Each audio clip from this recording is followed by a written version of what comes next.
There's a particular kind of silence that comes before deliberate destruction.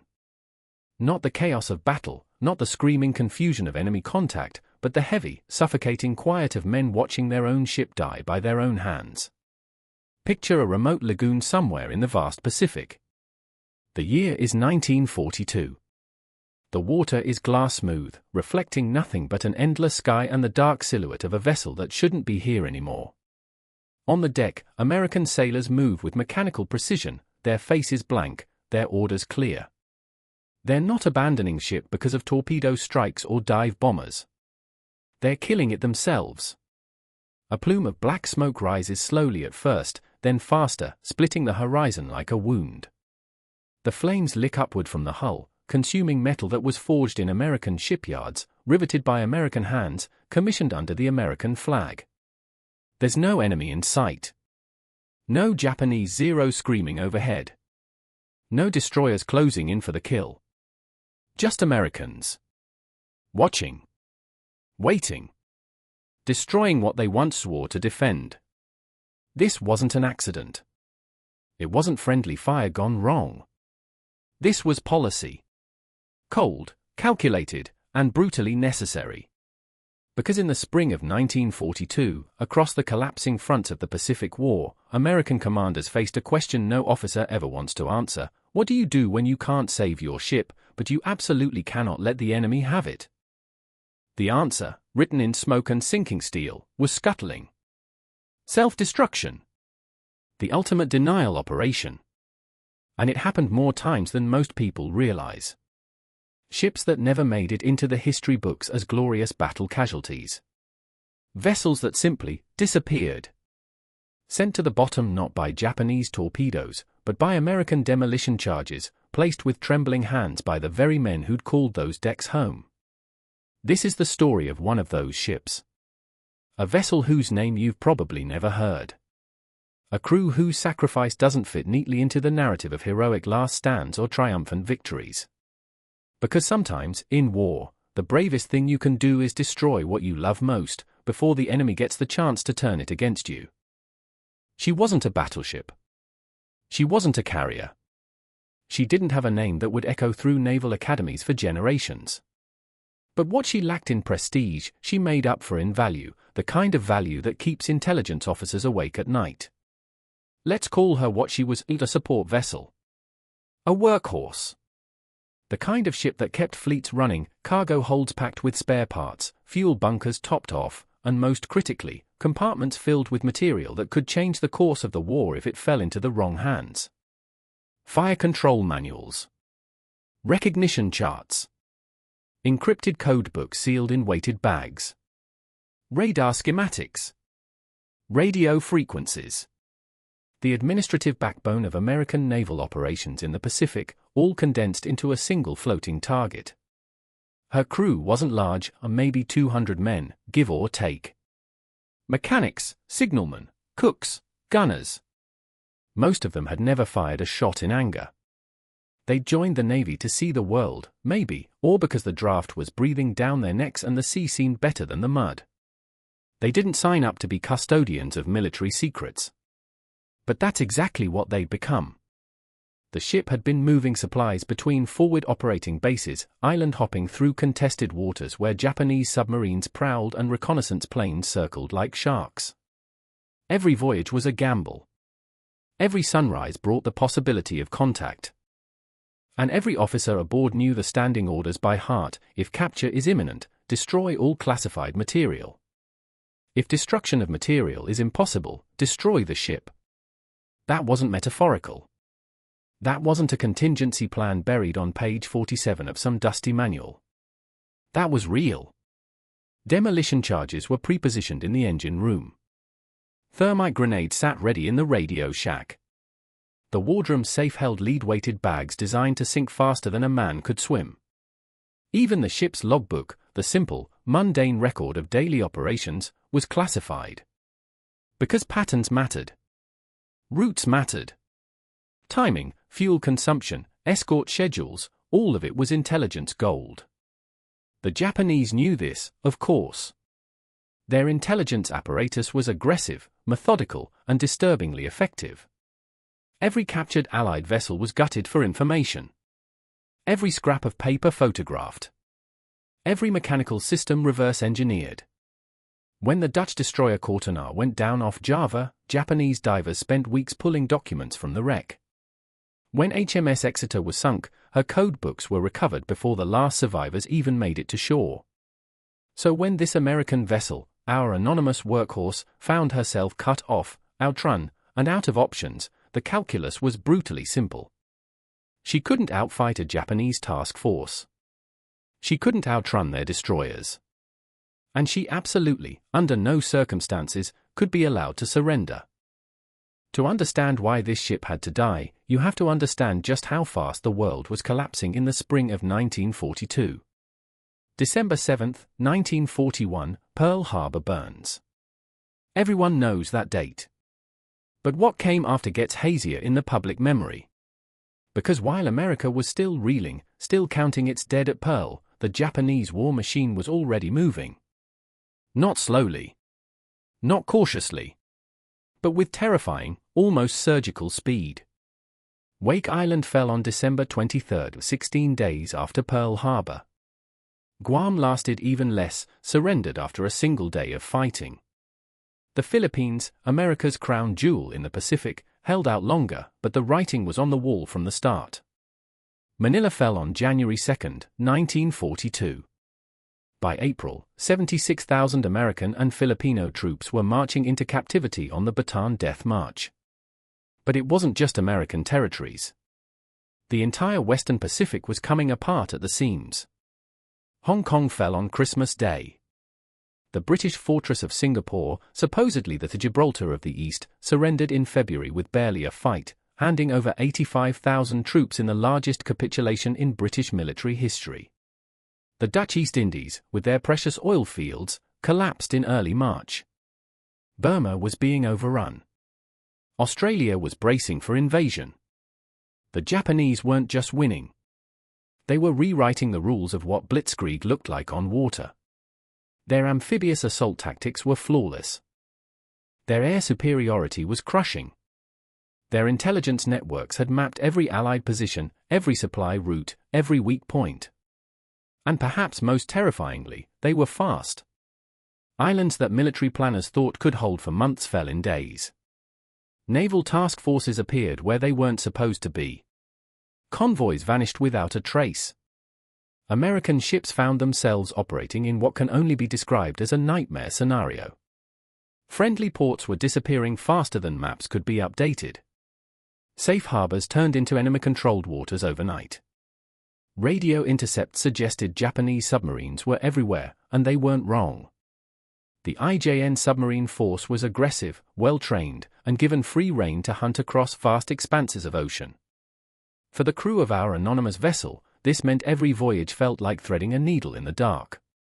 The original orders might have said to deliver supplies to Port A, but by the time you got there, Port A might be under Japanese flags. Divert to Port B? Maybe Port B was being evacuated. Head for Port C? Reports suggest enemy cruisers in the area. Communication was sporadic. Radio silence was standard procedure to avoid detection.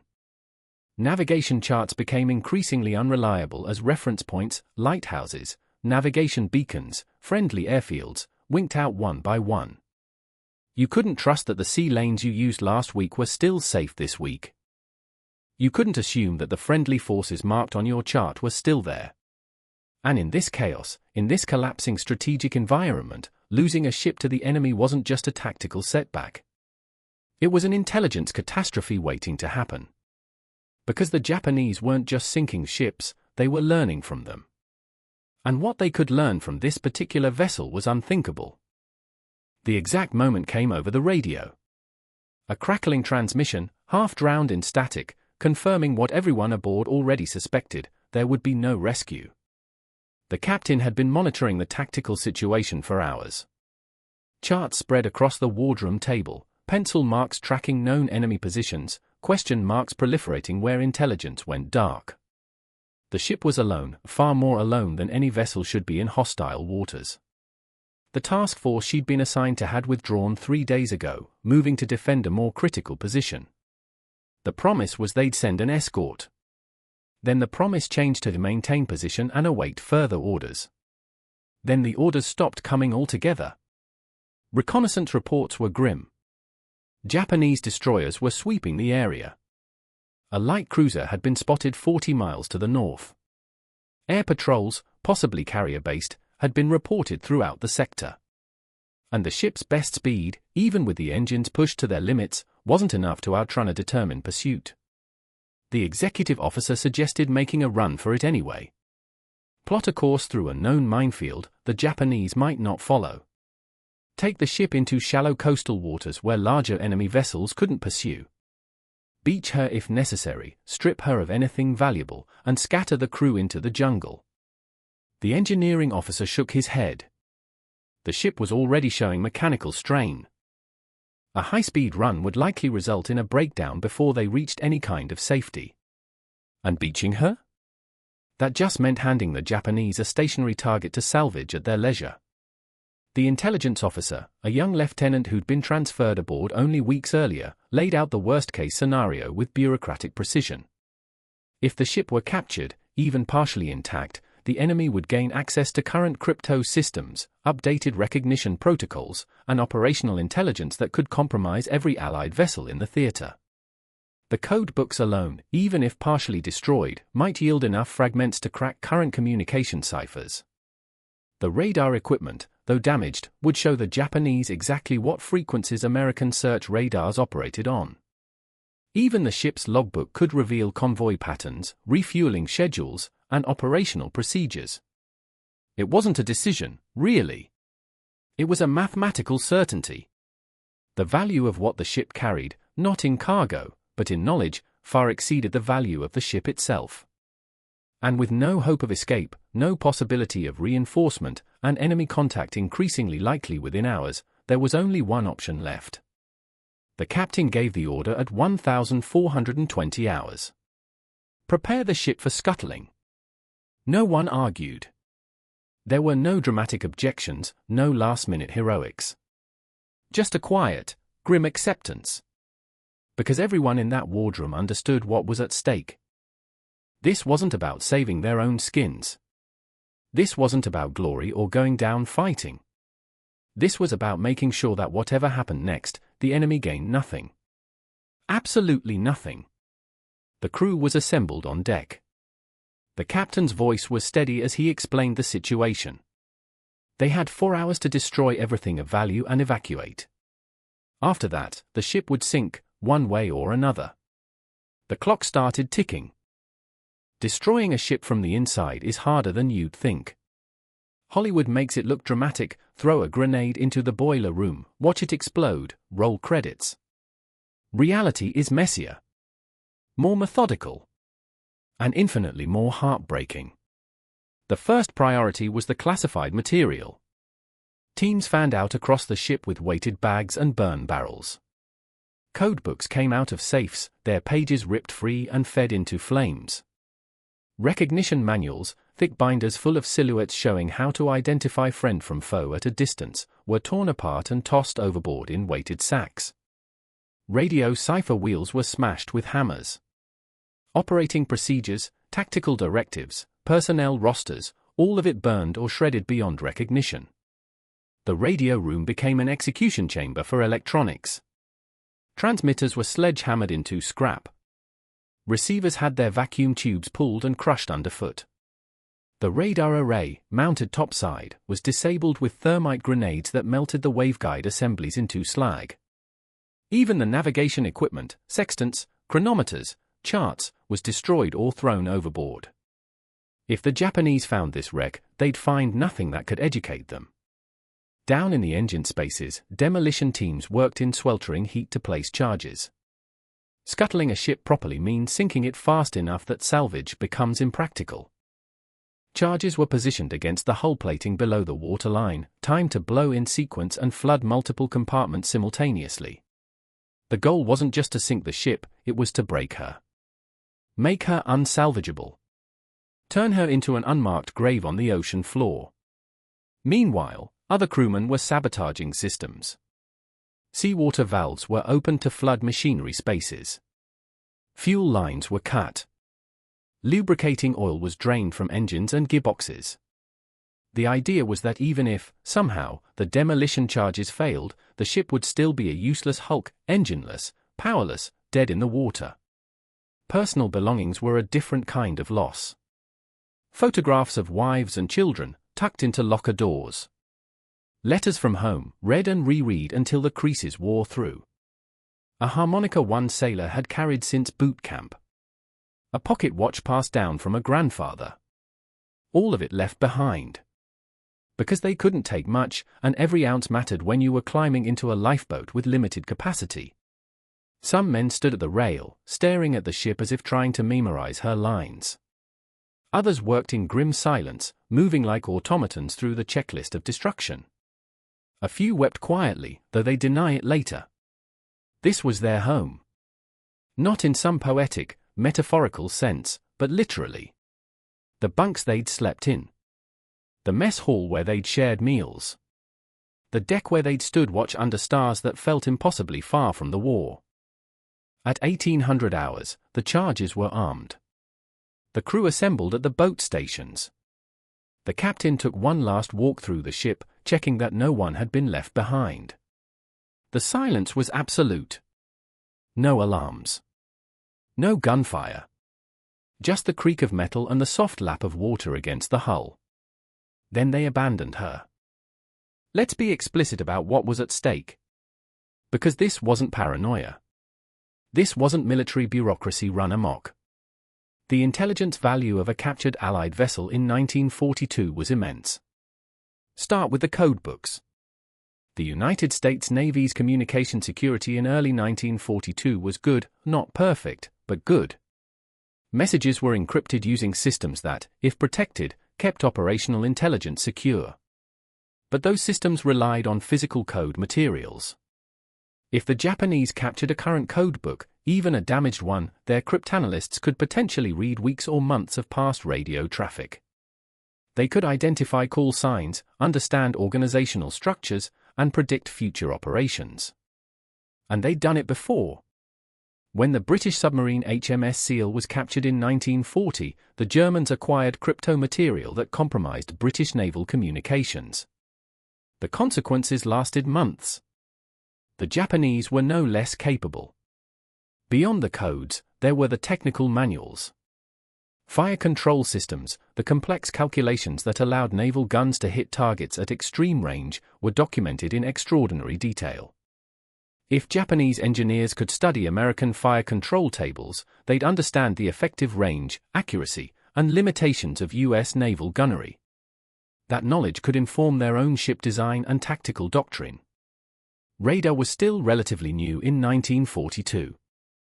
The Japanese had their own radar systems, but they were crude compared to American and British models. Capturing an intact radar set, or even fragments of one, would give Japanese engineers insights into frequency ranges, detection capabilities, and electronic warfare vulnerabilities. They could design countermeasures. They could build jammers. They could level the technological playing field. Even mundane administrative records had intelligence value. The ship's logbook recorded every voyage, every refueling stop, every convoy rendezvous. Analyzed collectively, that data revealed patterns, how often convoys sailed, what routes they preferred, how many escorts they typically had, where they refueled. Pattern analysis was a cornerstone of Japanese naval intelligence, and they were frighteningly good at it. And then there were the intangibles. Morale assessments in crew correspondence. Equipment failure rates noted in maintenance logs. Training deficiencies mentioned in fitness reports. All of it painted a picture of American naval readiness, or the lack thereof. The Japanese were desperate for this kind of information. Their early victories had been built on superior intelligence and pre-war planning.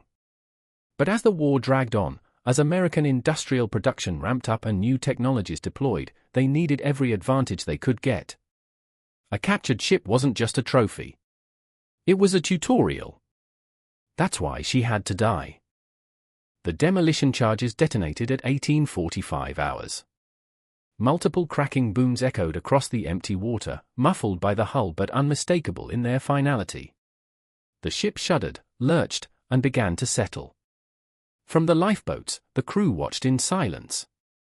The bow dipped first, water pouring through the ruptured hull plating below the waterline. The stern lifted, exposing the propellers and rudder, bronze gleaming dully in the fading light. She hung there for a moment, suspended between sea and sky, as if reluctant to go. Then she slipped beneath the surface. No dramatic explosion. No towering fireball.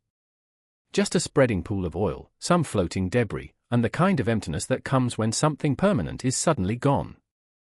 The lifeboats made for a nearby island, uninhabited, little more than a coral atoll, but far enough from the wreck site to avoid immediate detection. They landed after dark, hauled the boats above the tide line, and waited. Rescue came 3 days later, a patrolling destroyer that had been alerted to their position by a risky radio transmission. The Japanese arrived a week after that. Search planes spotted the oil slick and debris field. A destroyer was dispatched to investigate. Divers went down, expecting to find an intact wreck ripe for salvage. What they found instead was a shattered hull, compartments flooded and collapsed, nothing of value recoverable. The official Japanese report, declassified decades later, noted the wreck as destroyed beyond salvage with no intelligence material recovered. But that didn't stop the propaganda machine. Within days, Tokyo broadcasters were claiming the capture of an American auxiliary vessels with valuable military equipment. Staged photographs showed Japanese sailors posing with random pieces of debris, labeled as captured enemy materials. The newsreels played in Japanese theaters, bolstering morale and feeding the narrative of inevitable victory. Allied intelligence intercepted these reports and correctly identified them as fabrications. Aerial reconnaissance confirmed the wreck site showed no signs of salvage operations. Code breakers monitoring Japanese naval communications found no indication that new American cipher systems had been compromised. The scuttling had worked. The ship was gone. The secret stayed secret. The mission, if it could be called that, was a success. But for the men who'd set those charges, who'd watched their ship sink into black water, success felt like a hollow word. They'd done what was necessary. That didn't make it any easier to live with. Today, if you could descend to the right coordinates in the Pacific, coordinates that remain classified in some naval archives, you'd find her. Encrusted with coral. Home to schools of fish. Her hull plating corroded into lace, her superstructure collapsed, her identity erased by decades of saltwater and current. She's not alone down there. The Pacific floor is littered with scuttled American vessels. Not dozens, scores. Ships that never made it into the history books. Vessels whose loss was recorded in terse administrative language, destroyed to prevent capture. No battle honors. No memorial services. Just a bureaucratic acknowledgement that sometimes, in war, the best you can do is make sure the enemy gains nothing. These wrecks are still, technically, U.S. Navy property. War graves, in many cases, protected by international maritime law. But they're forgotten graves. Unmarked. Unvisited. Unmourned outside the shrinking circle of veterans who served aboard them. There's a particular irony to this. We romanticize naval combat, the thunder of guns, the drama of surface engagements, the heroism of crews fighting to the last shell. But these scuttled ships represent a different kind of courage. The courage to destroy what you love. The courage to accept that victory sometimes looks like watching your own ship burn. The courage to make the hardest choice when all the good options are gone. The men who served aboard these vessels didn't get medals for scuttling operations. There were no parades. No commemorative plaques. They went home, those who survived, and tried to explain to family and friends what it felt like to kill their own ship. Most didn't try. Some couldn't. The weight of it stayed with them, unspoken and unshared, for the rest of their lives. But they'd done what needed to be done. In the brutal arithmetic of war, denial is sometimes the greatest victory. The Japanese learned nothing from that wreck. They gained no advantage. No American sailors were put at risk by compromised intelligence. The ship died. But she died silent. And in 1942, in the desperate spring of American retreat, that silence was worth more than steel.